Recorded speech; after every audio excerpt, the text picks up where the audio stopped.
Well, it's been 20 years in the making. We've been building up to it for a number of weeks, and of course they started last night with the Sting reunion dinner at the Ascot Park Hotel, and then this afternoon this game that's taken on a real life of its own. So only fair that we bring in the lady that was in the centre of it all in the form of Sting coach Robyn Broughton, who joins us now this morning. I mean, there's got to be a real sense of pride, Rob, too, in the way and the response that you've had from the Southland public all these years on as well, from the Sting point of view. I mean, that must be a good feeling to know that you've still got the pulling power.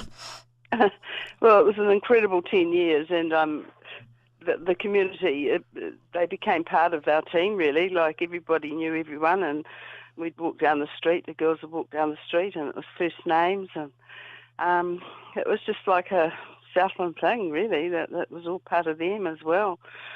So, and from there it just got on a roll, and away we went. So, seeing them all again here last night, and they came in we had all the tables full, and most of the girls were here. It was really fun. It was really good to see them all again, and we had a jolly good night. Yeah, I'm sure you did. So talk us through the highlights of last night. What stood out for you?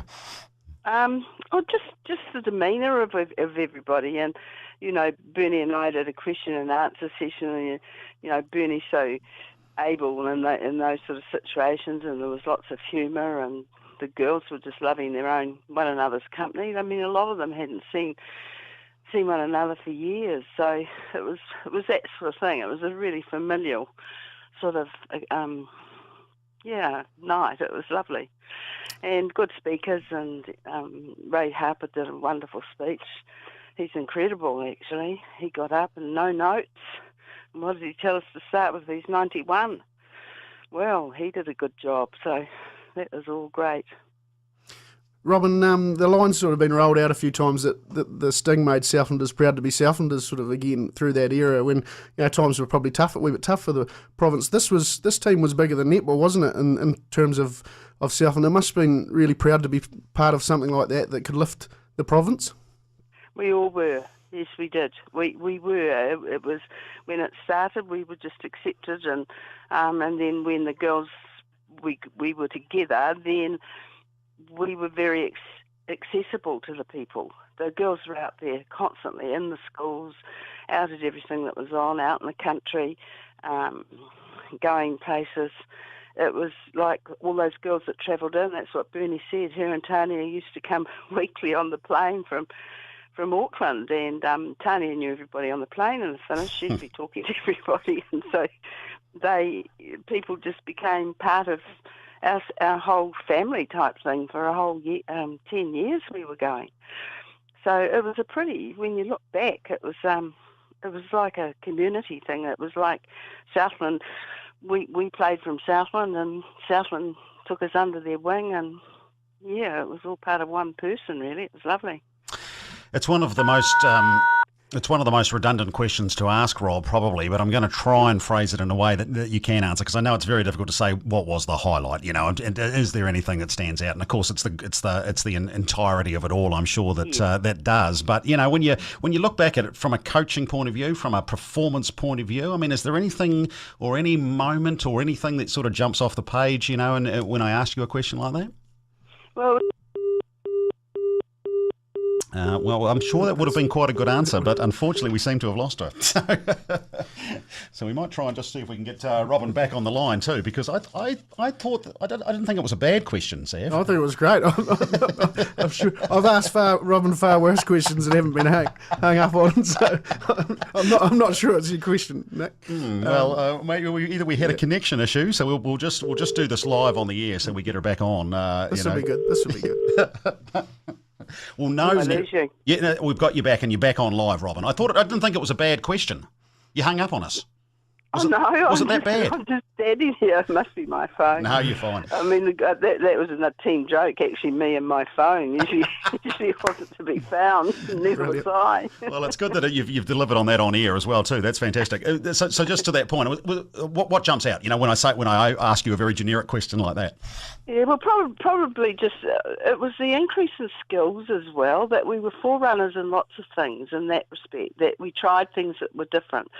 we had good game plans, and the girls certainly contributed to those. We'd make things up at trainings at the sort of centre passes we'd have, and we had a series of them, and we had names for them, and we worked as a team, and we introduced things that probably wasn't happening anywhere else. And then when we played that final game, the seventh one, that one up in North Harbour, we played it.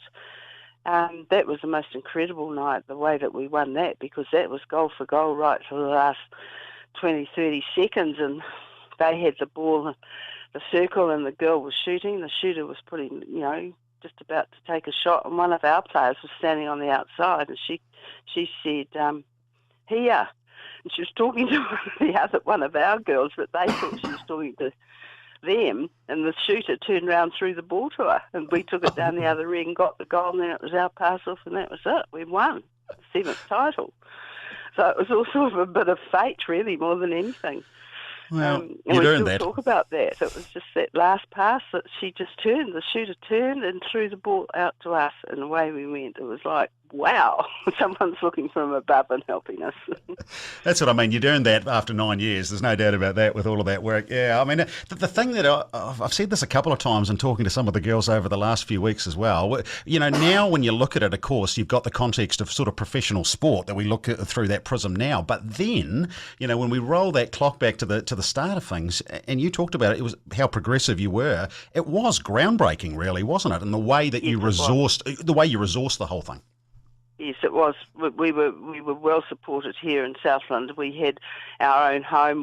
The stadium was there, and people had embraced us, and so we just did our own thing down here and got ourselves into a situation where we were just pretty good. We could go travel anywhere. We travelled well. We got on really well as a team. It was all of those sort of things that make for the culture that was us. It was the Southland culture. It was our culture. Now Southland is Southland and Otago combined. Well, there's nothing harder than combining cultures because they're too different. You have to be very... I was always conscious of the culture. There was lots of nice things happening in the team. They were good to one another. They praised one another. But they could be pretty hard too. Don't drop the ball at trainings. Dropping the ball at trainings was huge. In fact, I was leaving last night and I went over to the table and I said, there should be no dropping the ball in the warm-up tomorrow. So we were still using the same expressions, really. That's great. Have you got the game plan sorted for today? I'm sure we have. They all look pretty good to me. Good-looking bunch, actually, those girls, and they were all... we were having a question and answer, so I said, I was really proud. I think we were the best-looking team in the competition. That's great. Hey, good stuff, Robs. Really looking forward to this afternoon. It's going to be great fun. Okay. Thanks so much for joining us. Nice to see you, Nick. Yeah, good. Take care. There you go. Robyn Broughton, always good fun, and joining us here on the All Sports Breakfast, and officially the first person to hang up on me on air. Well done.